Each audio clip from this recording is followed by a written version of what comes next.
It's winter time here in the UK, which can only mean three things: lots of ice, lots of grit, and lots of filthy cars. And one question people ask me all the time is, can I wax my car in the winter? And the answer is yes, you can. But let's be realistic here. Nobody wants to be spending hours on end waxing their car in the cold when they could be in the warm. So there has to be a quicker and easier solution. And there is a solution which comes all the way from Japan. And this product is called Speed and Barrier, from the company behind the legendary Fusso Coat Waxes. The best way to think of this is a liquid alternative to Fusso Coat. So it's got similar properties that give it that tough durability for the winter, and you also get the exceptional gloss as well.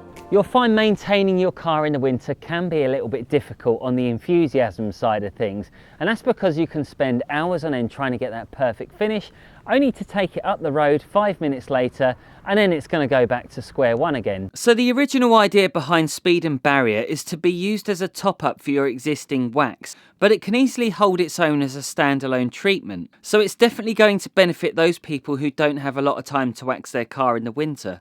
Before you can use this, it's essential to wash your car thoroughly and get it 100% dry. And in an ideal world, it's always best to decontaminate the paint first. But let's be realistic here. That's not something you're likely to do every few months. So using it on top of paintwork that isn't 100% smooth isn't always a bad thing. And yes, you can use some quick detailers or liquid waxes, and it may inhibit some of that durability, but by no means should it be a deal breaker.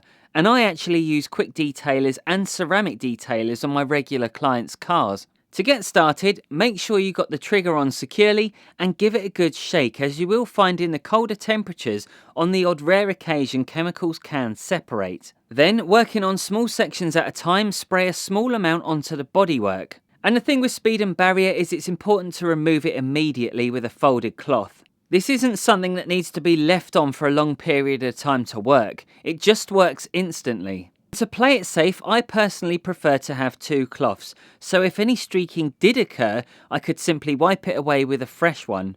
And that's the process I carry out with all detailer sprays. If you were planning on doubling up with 2 layers, then I would suggest putting it in a garage and keeping 24 hours in between each application. So if you wanted to save yourself a little bit of extra money, you can get this as part of a bundle on Amazon and eBay, and I will put links in the description below. But the protection doesn't just stop at the paintwork. You can also treat your glass for the winter time as well. Luckily enough, I've already made a video on that, and you can go and check that one out right here.